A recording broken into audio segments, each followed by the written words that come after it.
Chapter 26. If Su Fengnian heard what his father and master said, he would definitely teach old Huang a lesson. In the future, when choosing the names of the sword moves, he should pay more attention. 3 swords out of the sheath was 3 jin, so 4 swords would be 4 jin? At that moment, Su Fengnian wanted to ask old Huang how many compartments there were in the red sandalwood sword case, and how many swords were in it. The battle ended quickly and unexpectedly. This made His Royal Highness, who had not watched to his heart's content, feel even more unsatisfied. He thought to himself, "Old man, old Huang, you 2 heroes don't feel bad about the palace's architecture. Just tear it down. You don't need to pay for it, right? But life is not as you wish." Su Fengnian could not rush up crying and begging the 2 masters to continue the battle. Swords have no eyes. Life and death is one's own responsibility. Afterwards, after an expert's explanation, His Royal Highness learned that in the battle, old Huang with the case on his back had used 3 swords in the end, a total of 6 moves. It was definitely not like what the storyteller said with his mouth full of saliva in the tea house. The battle between the 2 unparalleled masters must have been dark for several days and nights. In short, it was not shocking, and ghosts and gods would not cry. At that moment, the old man with the sword sat in the dilapidated pavilion with only the base of the platform left. His 2 swords were stabbed into the ground. His face was ruddy, and his hair was white. He shook his head and said, "Let's not fight today." The short and thin old Huang with the case on his back stood on the long embankment. He rubbed his hands and then put them into his sleeves. But in the hearts of most of the spectators, it was extremely absurd. This old coachman who could not even make a fart after being beaten a few times was really a real person who did not show his face to scare people. Su Fengnian was undoubtedly the most shocked. He did not know that it was old Huang who had single-handedly beaten the old man to the bottom of the lake. If not for that, would the great pillar of the country, Su Xiao, be at ease and let his most beloved son travel 6,000 li? Every time his life was hanging by a thread, he still managed to keep his life? Sitting on the ground, the old man shouted to Su Fengnian, "Kid, give grandpa some wine and meat. After eating and drinking, I will fight with old Ninth Huang for 500 rounds. Whoever loses will go to the bottom of the lake." Su Fengnian could hear the old man's heroic voice from afar. After hesitating for a long time, he still ran to ask the steward to prepare a sumptuous meal. He specially prepared a whole roasted suckling pig and placed it in an oversized food box. Su Fengnian carried it and ran up the long embankment. His footsteps became slower and slower. When he passed by the coachman old Huang, he threw a glance at the old servant, who was still complaining that His Royal Highness had forgotten to reward him with a pot or 2 of dragon rock sunk vat. The old servant rubbed his cheeks to indicate that he was fine. Only then did Su Fengnian muster up the courage to step forward and place the food box on the ground in front of the old man.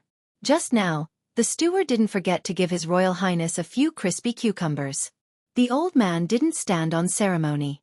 He tore off a pig leg and stuffed it into his mouth. His mouth was full of grease. After eating live carp with a fishy taste for more than 10 years, the 10-foot-tall old man clearly liked this exquisitely cooked suckling pig. Su Fengnian squatted in front of him and slowly nibbled on a cucumber. He was thinking of a touching opening speech. After all, they had been friends for more than 10 years. He had to make good use of it. In the past, when he entered the water to look at the old man, it was as if they were looking at each other in the underworld. Now that he was finally in the world of the living, he had to come up with a plan. Otherwise, he would be scared witless and take the risk to make such a big fuss. Moreover, he also had to be busy. It was not in line with His Royal Highness' style of doing things. Without waiting for Su Fengnian, whose eyes were secretly rolling around, to finish his little abacus, the old man bluntly said, "Back then, it was the King of Baelyong's scheme and old Ninth Huang's strength that made me, your grandfather, live at the bottom of the lake and live a life worse than death. Today you saved me, so we're even. I also exchanged blows with old Ninth Huang and turned his 5 broken swords into 4. As for Baelyong Palace, your grandfather is kind and won't tear it down.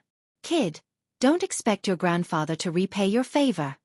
Su Fengnian, who was staring blankly, thought to himself that he had met an opponent who was as thick-skinned as him.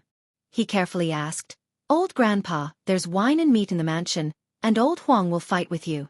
Why don't you stay?" The old man sneered and said, "There are many masters in the world. After I defeat old Huang's 9th saber, your grandfather will go to Martial Emperor City and defeat the world's 2nd best. If your grandfather isn't the world's best, then what am I? A small prince's mansion is not worthy of your grandfather's attention. Old Huang, who had taken off the red sandalwood sword case to sit on, put a blade of grass in his mouth and chewed carefully. He imitated His Royal Highness and rolled his eyes. Su Fengnian looked embarrassed. He had no experience dealing with a hero like the old man, who killed people as if they were chopping melons and vegetables. He did not know what to say. The last cucumber in his hand was snatched away by the old man. He bit off half of it, spat a few times, and threw it into the lake. The old man, who was busy dealing with a pig's trotter, glared at Su Fengnian and said, "Kid, you want to eat this tasteless thing?" Su Fengnian, whose face had been sprayed with saliva, lifted his sleeve and wiped it away. He asked tentatively, "Old Grandpa, can you help me teach someone a lesson? He's a martial granduncle from Mount Wudong, a master." The old man thought for a moment and nodded. "I've been indebted to you all these years. I've tasted some cooked food, but if you ask for more, your grandfather will beat you up.